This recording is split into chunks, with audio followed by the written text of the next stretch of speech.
the secrets to turbocharging sales in 2021.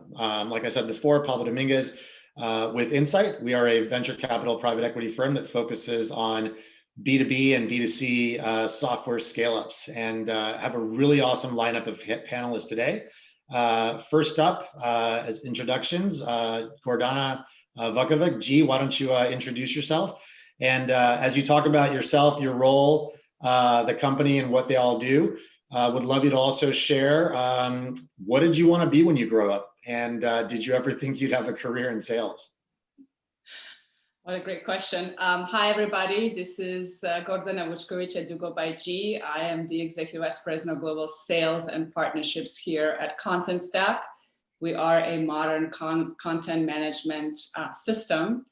What I wanted to be when I grew up was actually, I wanted to teach people in third world countries how to sustain themselves, how to make money, basically.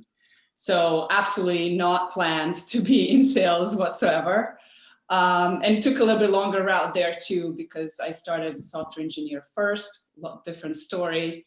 But nonetheless, I'm here today in sales and really enjoying it, and actually found that I kind of combine my passion for diplomacy and psychology and technology in this sales job. So it did all come together, but not planned at all.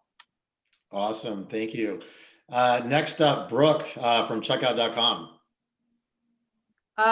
So I am head of sales operations at Checkout. We are based here in London, so I'm dialing in from dark, rainy London right now.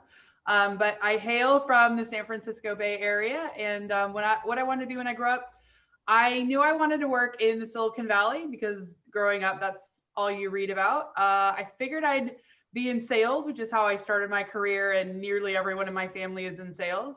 And then decided I wanted to get into kind of the nerdy side of sales. So that's the sales ops side, like how do you optimize, make things better? So I kind of ended up in a roundabout way where I thought I was going to be, but it's fun nonetheless. So that's awesome. And Ellen, what about you from Keyfactor? Hey everybody, Ellen Kindley. I'm the Chief Transformation Officer at Keyfactor. We're a cybersecurity company centered on device identity and cryptography. So whether virtual or on site, we're focused on keeping your devices secured across your organization. And so I'm similar to Brooke. I like the nerdy math side. My background is in operations, but when growing up, I wanted to be a meteorologist. I loved weather, and I still do, but I wasn't great at the part of science that got a little bit squeamish. So I pivoted and ended up in operations. That's awesome. Hopefully your forecasting is better than the meteorologist. I think it is. Like the only job where you can be wrong every day and not lose your job. Right, yeah. Well, awesome, thank you. So we got an awesome session coming up here. And one thing we wanted to do first is recap back to 2020, right? So before we talk about what these three leaders have to share in terms of how to turbocharge for next year, wanted to give you a big recap, and we pulled some data from McKinsey, from Iconic, from the Alexander Group, and here's what we're seeing, right? And I think this resonates with basically everybody. So as we know, COVID hit globally, right? Sort of the first global event to impact basically every theater, versus sometimes we have events that impact Europe, the US, Latin America, APAC, et cetera. Everything's basically shifted to digital, right? The majority have shifted to digital. There has been an ability to do some selling recently, but that seems to be changing now given that COVID's spiking again.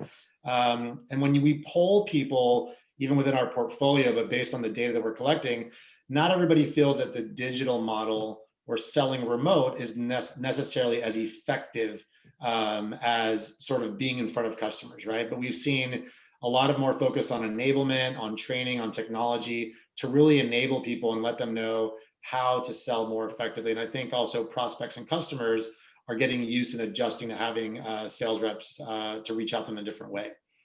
The impact, though, has been very different, right? And so you're going to hear from obviously three leaders here in very different businesses, and I'm sure everybody else that's listening in comes from different verticals, et cetera. You can see here that in Q2 when COVID first hit, the direct-to-consumer and the e-commerce sector really wasn't hit that hard. Why? Because everybody was at home. Digital sales sort of spiked through the roof if you were purchasing online, right? Versus other sectors, more front office solutions, when companies are thinking, do I really need to spend money on this now? I don't know how this is going to impact me. Saw less growth in Q2, right? So there's really a pretty wide distribution in terms of what we're seeing in terms of the verticals that are doing well and that are not doing well.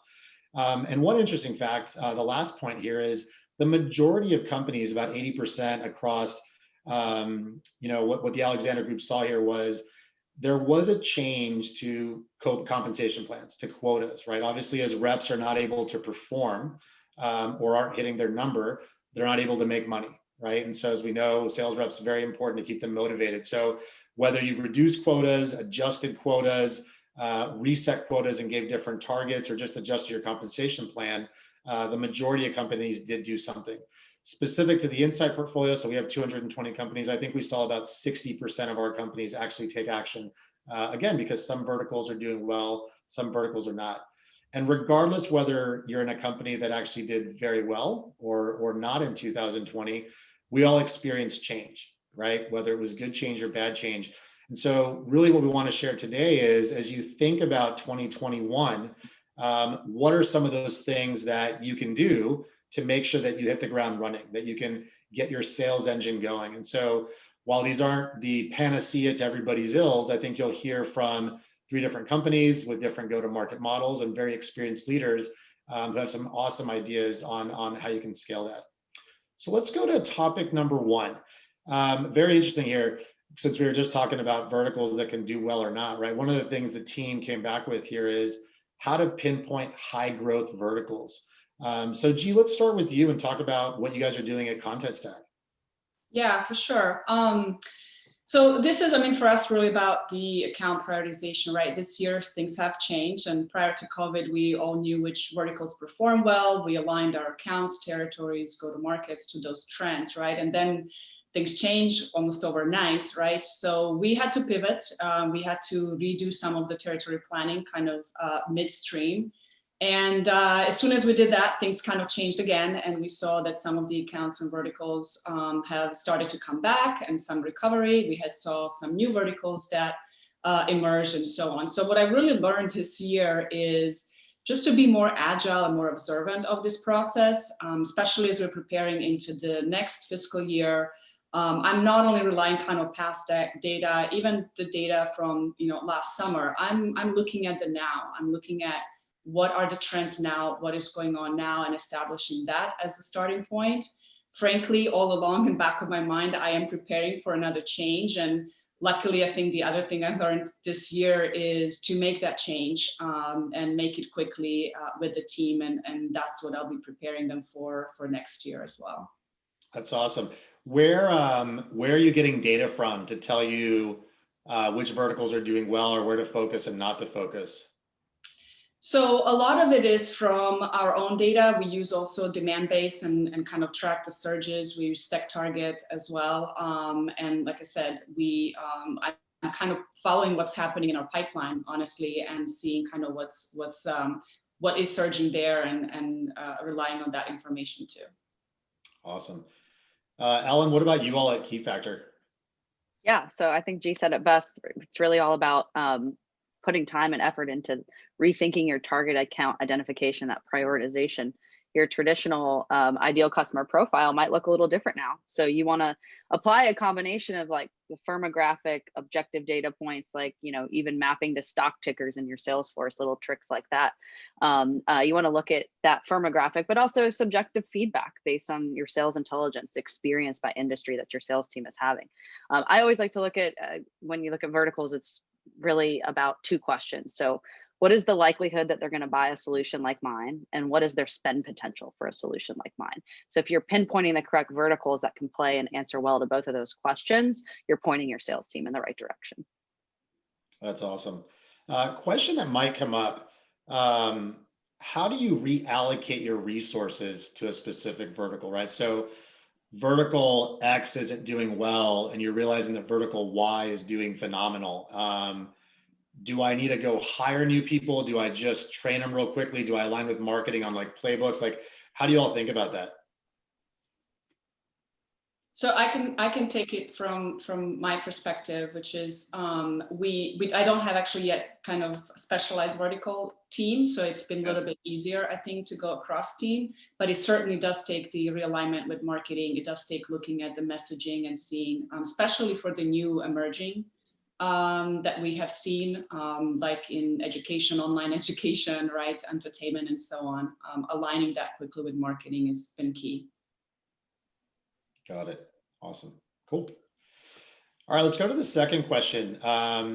This one was around focus prospects on compelling events, right? Obviously, the environment that we're in, we know has slowed deals down, right? We know time kills all deals, but luckily because of what's going on, deals seem to be pushing out, but not necessarily dying, right? So how do you all think about getting me to buy, or think about like, I should do this now versus waiting later, when there's so much uncertainty in the market? And obviously that's improved right over the summer and the fall, but now as we go into the winter months, how do you think about that? Brooke, let's start with you. Yeah, so Checkout is, so we are a payment processor. We help companies, or we facilitate taking payments online. And so for us, COVID it was a double-edged sword for us. There were merchants such as travel, the travel industry, that obviously had a massive decline in the amount of payments they were taking online. And then we saw a huge uptick in other industries such as fintech, entertainment, like the likes of Netflix type of companies, as well as gaming. If everyone's probably read that gaming has had a huge increase this year. So we had to do a quick pivot as far as what were the industries that we were going to focus on. And as other companies were slowing down in the summer months, Checkout was really continuing to go full steam ahead. So for us, there was no taking our foot off the pedal this year. We went into March or April where we weren't accelerating hiring, but for everyone that we had on board at Checkout, it was full steam ahead. There was no the slow days or taking the day, ending the day at 4. There's a huge opportunity for us to, capture a growing market. And there were some competitors of ours that either were, shut down for regulatory reasons or such, that we really wanted to take advantage of capturing that market share. So we now, Singles Day has passed and Black Friday has passed. We're in a very slow period for our business, but for us earlier in the year has been, we were going like gangbusters just because we needed to capture the momentum that was being driven by COVID. That's awesome. Alan, what about you all? Yeah, in 2020, we saw more than ever deals losing to the reason of no decision or no change. And what that means essentially is that the addressable market gets a little bit smaller because companies are being conservative with their cash, as they should be. But if your offering isn't identified as business critical, there's a mindset with your prospect that it can wait. And you can spend all the time in the world trying to convince them that you are business critical. In a lot of cases, it's just out of your control. So what is in your control is where you spend your time. And so we kind of focused Q1, Q2 timeframe on those prospects that had compelling events. So reasons why they had to make a change. We knew that there was not going to be a no decision. They're competitive deals. So when you have, 10, 12 hours, for the mark, people that like to work really late at night, working hours in a day, you've got to make the best use of that time. So when you're tied to a corporate objective, like a digital transformation, maybe a cloud first initiative, maybe they're coming out with a new product line, whatever it is, if there's a corporate objective with a timeline, you need to be sure that you win that deal. So that's kind of was our mentality. It's like the ones that are going to make a change, we better win that deal, and we better use all our resources, maybe our executive relationships, even our board relationships in some cases, whatever it takes. We wanted to give them the most cross-functional attention that we could. No, that's awesome. How do you ensure that a rep doesn't, they hear from the customer like, yeah, I really want this, but just come back to me in 6 months when I've got some more certainty, right? Like right now, budgets are locked. How do you keep that customer warm and not just go, yeah, I'm going to get this deal, just like, and forget the typical, nurturing that you would do because you feel confident, and then a competitor comes in, like what are you all telling your reps to do? Well, you want to have scheduled check-in points, and then those are the ones where you want to have like a nice cross-functional process where you've got marketing involved, you got SDRs involved. Also, there's no harm in reaching out to somebody above that person. There's no harm in reaching out to multiple people at the company. So definitely have those check-in points, but also be talking to everybody else that could be in the sphere of influence. Cool. All right, let's go to the third topic. Whoops. Make it easier for customers to grow with you, right? So obviously, lot of potential for making the customer journey very complex, right? With or without COVID. With COVID in the mix and everybody being remote, there's a whole extra layer of how do I make it as simple as possible for you to do business with me, right? Because I'm virtual, I'm not going to get to see you. Demos are different. A lot of different elements there. G, would love your thoughts on this in terms of what did Contentstack do to help the customer buyer journey here? Yeah, I mean, certainly, when COVID hit, I've kind of seen our market, and by that I mean the software market, software business really responding rather quickly with kind of discounting measures, free offerings, and getting creative there. And personally, I'm actually not a fan of either because it's very hard to recover from those. But the reality is that our customers and prospects, right, their financial outcomes have changed unpredictably. I have seen more rigor around considerations for new investments. And I'm personally always looking to speed things up, to speed the process. So what we did is recently, actually, and kind of with the plan of going into the next fiscal year, we really decided to lower the barrier to entry by a packaging, kind of what we call a start tier. And really with the intent to making it easy to start for our customers, also looking to remove a lot of red tape that goes on, especially with large decisions. And of course, the product, needs to be pretty sticky for this to work, and churn should be manageable. But for us, by doing this, what we've really started to see is that customers are making decisions faster. They are signing on now versus later or never. And you mentioned, right, time is never on our side. And paper process, we were able to get it actually simpler and faster because frankly, for the lower, kind of tiers, we're not, entertaining a lot of back and forth and so on. So it has been showing really good results so far. And so we're planning to continue that into the next year. Awesome. Brooke, what about you all at Checkout? Yeah, so we've actually embarked on a project this year where we're focusing on what do we want the merchant experience to be in 5 years from now, and then working backwards from that. So we've done a bit of vision boarding of like what would an experience look like where a merchant can reach out to checkout, be onboarded, that sort of thing. And we've been working backwards from there and then kind of chunking out, okay, so what would it look like in FY21 for us to improve that merchant experience? And a lot of what we're focused on is, as the volumes of merchants are increasing that we're onboarding, investing in systems and process to make it an incredibly frictionless experience for our merchants. So for us, it's getting a merchant approved, making sure that they meet all of the compliance requirements, making sure that they meet all of the scheme requirements. And how do we do that in a way where it's a couple clicks, they can fill out a form, we can get them approved very quickly, get them up and running and processing quickly.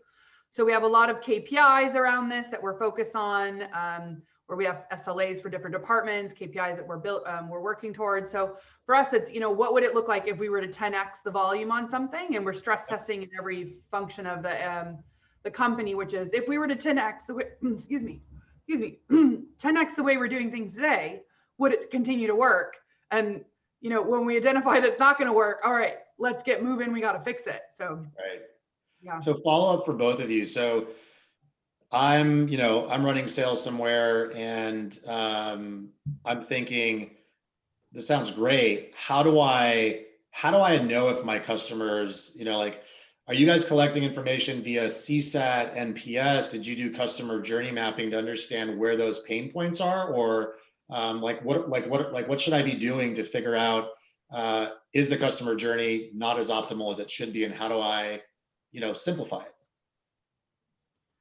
Yeah, so I've been looking at it from a touch points perspective. So how many different touch points does a merchant have to go through with checkout, whether it's via an online application or via email, offline, that sort of thing? How many total touch points is it? And how do we get this down to essentially, single digit numbers, as frictionless as possible?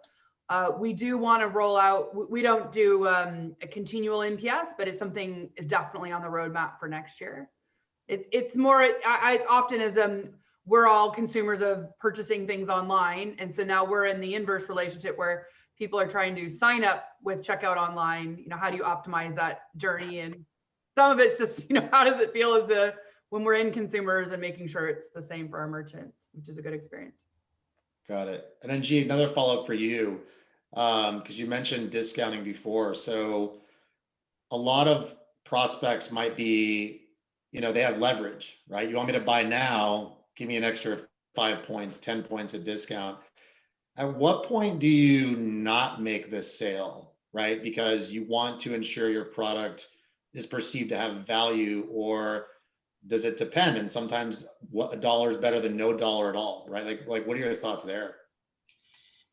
Yes. So, I am a firm believer of really being comfortable to walk away from deals. I think that it does come back to, from the very, very beginning, right? How you got to that conversation to begin with, right? If you haven't had an opportunity or you haven't done a good job in really demonstrating the value, then that's going to be a very real conversation and very real opportunity for a customer. For us, we really do focus a lot on that customer journey. We're a little bit different, not so much about, signing up and using, but just the interaction with customers from the beginning.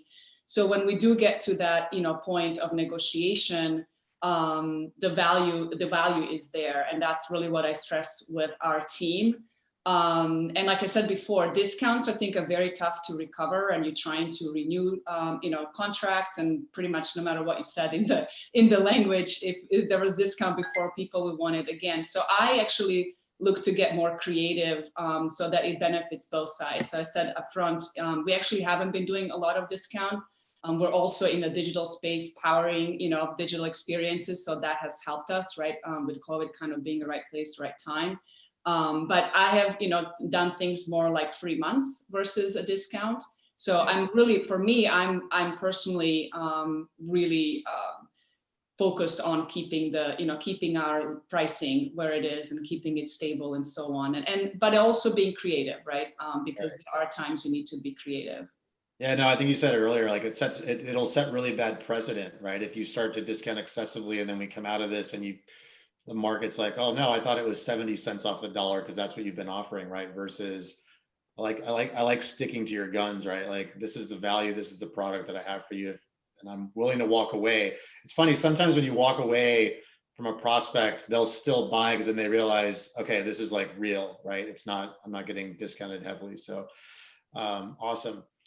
Let's go to number 4. And at Insight, the majority of our companies have some sort of channel model, right? They're leveraging channel partners to help them sell. And this is another, lever that companies have to reach the market, to get broader lift here. So Ellen, would love your thoughts here in terms of how do you strengthen that existing partnership, or when should you think about, hey, should I be leveraging channel partners to help me sell? Oh yeah, at Keyfactor, most of our customers are large companies. They're in the Fortune 2000, and so for us, the channel strategy is hugely important. And just in general, even if at smaller companies, your channel partners are the ones who have the ear to the ground at your most strategic accounts. So they're the ones that are going to know who's gone on budget cuts, freezes, what the corporate objectives are for 2021, how your offering might map to it. So I think now is really the time to get tighter with partners on a granular level. Not just like I have a channel team and we have paperwork in place and they're going to give us deal registrations. You want your sales reps to be talking to the channel sales reps. You want them to go through account mapping exercises. Here's my most strategic accounts. Who do you know? What's the org chart look like there? What are their objectives? How can we work together? You really want those teams to have relationships. And when you think about like ways that partners bring value to your deals, you've really got to sell that to your team too, because sometimes a channel margin is coming off their quota or coming out of their paycheck. So you got to make sure that your team believes that a partner's bringing value. And the way we think they bring value is, through people, more relationships through deals, like, net new deals, and through paperwork. Maybe they're going to help you through procurement. So you've got to make sure that your sales team really understands the value that the partner is going to bring, and they want to engage partners proactively. Awesome, thanks. G, back to you. Yes, so I think Ellen said it really well. And for us, this is actually the area where I invested a lot, probably the most this year. Given what we do, that we're a content system, we have on one side the service partners that are typically implementing, web or mobile or, other applications using our products. But we're an API first kind of microservices approach to the architecture. So by default, we are meant to integrate with a lot of other surrounding kind of MarTech technology. So I also have a tech partners. So I have a service and a tech partners on both sides. And they're equally important. And frankly, I think, now and this year and beyond more than ever, we really need to kind of bond together and to amplify, right, our reach. And because I think we're still going to continue to, deal with uncertainty and fluctuation.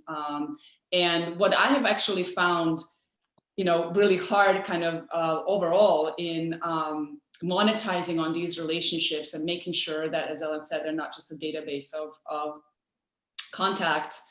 And really on both sides is really mapping and kind of knowing where in the field connections should be made. And typically this has been done with a very manual process of spreadsheets and meetings and, let's look at our accounts, doing account mapping. But frankly, the moment that you, download something from your CRM, it's already outdated.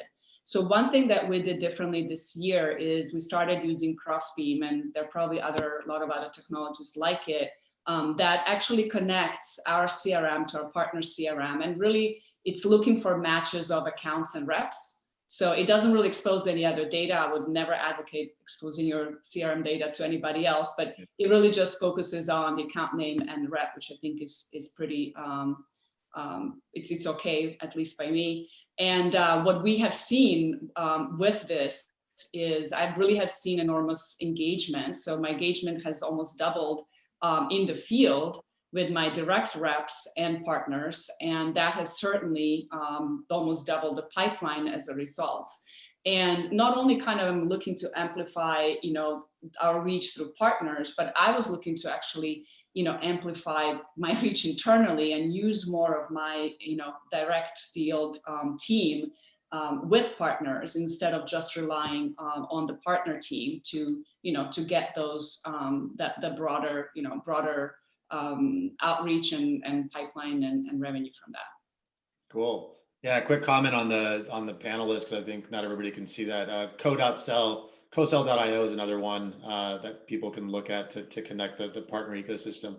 Yeah, and just to thread the needle there, I know before we talked about verticals, right? So if you're leveraging a channel, I think it's also a great way, if you've got great relationships with whether it's the VARs or SIs, SPs, they can give you insights into where they're seeing slowdown or pickup, right? Because they're touching a lot of different things. So having that unified strategy, I think, is very helpful.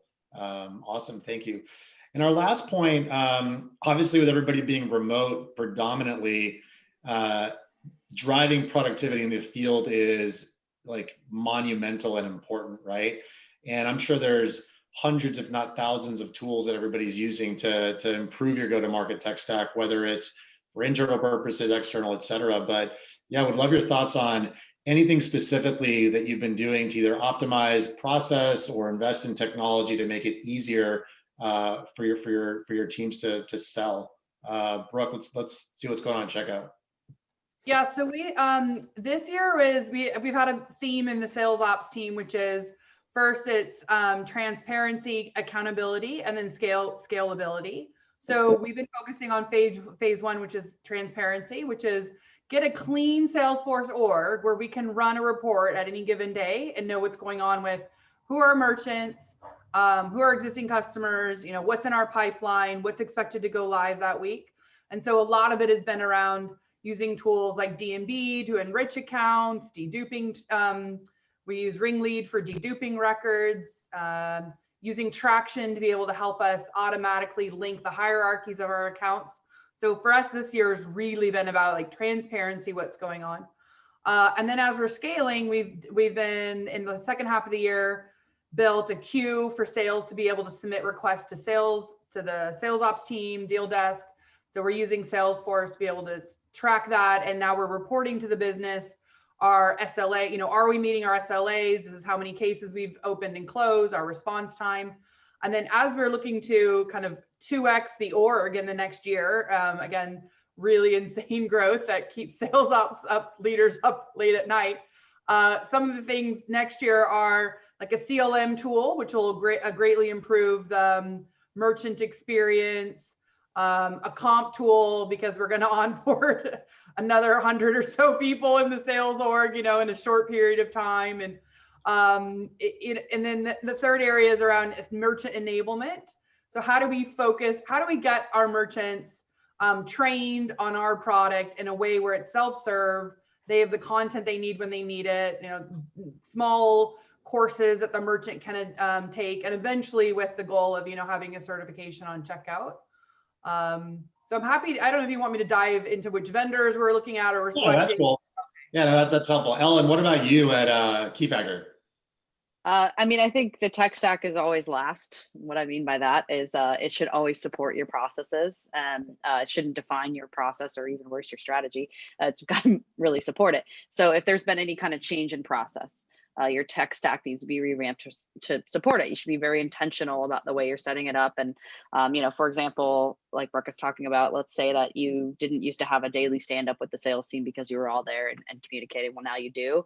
You want to make sure that your tech stack is supporting the data for a report that you want to pull up in that and really drive conversation about the behaviors that's going on. Really, you just got to make sure that the tech stack is click by click, makes sense for the teams that are doing their day-to-day job. That's something that is not COVID related, right? Like we should always be doing that. But the post-pandemic world offers a new opportunity to kind of take a fresh look at the tech stack.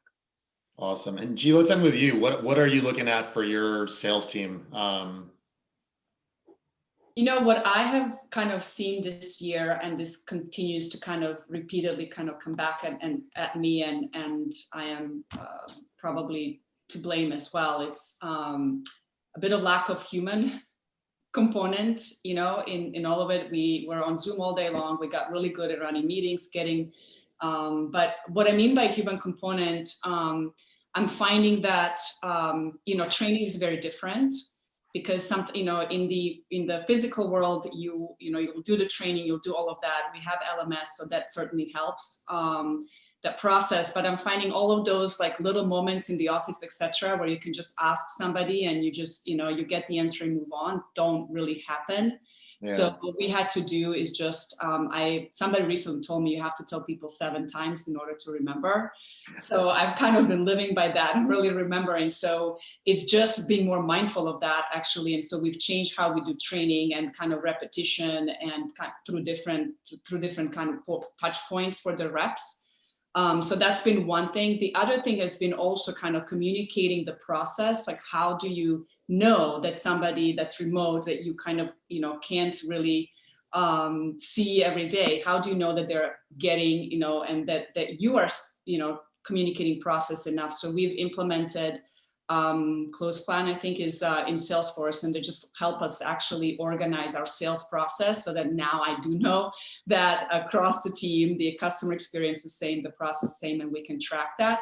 And frankly, I've just looked to simplify. So we have in the past kind of been, victims of like, let's just start this spreadsheet and that spreadsheet, and, we're gonna track all of these things in different places. And I really have kind of start bringing everything into CRM for us, and just all the processes and kind of streamlining them for reps, just so that they can really focus on the other, other things and selling, and not be, kind of confused about. So yes, it has, I'm constantly being reminded as to how much of those little things of just, being in the office and, having a side conversation, how much they matter when you're trying to communicate. No, absolutely. I think we're all missing that. The hallway conversations, the the dinner or lunch with teammates, the drink, the discussions that happen, or even at the airport if you're traveling, right? Like Yeah. that interconnectivity is very important. So, by the way, this has been awesome. I think you guys have provided a lot of great insights. Just to recap, for those of you that are listening in, right? So if there's anything you can take away from this, and again, we're not saying that these are the only things you should do, but definitely 5 key things, right? So again, as you think about next fiscal year, definitely make sure you're targeting verticals or putting the right focus on where the growth is coming, right? Obviously, some are slowing down more than others and some are growing more. 2, focus on prospects with compelling events. So back to why should I buy now, right? 3rd, make sure the customer journey is easy for the person, right? You're not making it overly cumbersome for me not to want to buy. And number 4, and I think we'll talk about this in a little bit more right here with the Q&A, because there's some questions coming in on channels. If you're leveraging channels, make sure you strengthen that partnership. And if you're not, start to assess whether you should, right, to give you broader reach. And ultimately, number 5, leverage your tech stack, whether you have a strong tech stack now or you're revitalizing it. Huge opportunity to improve the productivity of your commercial teams with that. Hey, well, thank you all very much. I know we're at time. It's been an awesome session. Thank you to G, Ellen, and Brooke for all of your insights, and hopefully everybody can leverage our 5 key points here as you think about 2021. It is Q4 for those of you on the calendar fiscal, so hopefully you have an awesome close to December and end 2020 with a bang, and best of luck to everybody in 2021. Thank you very much.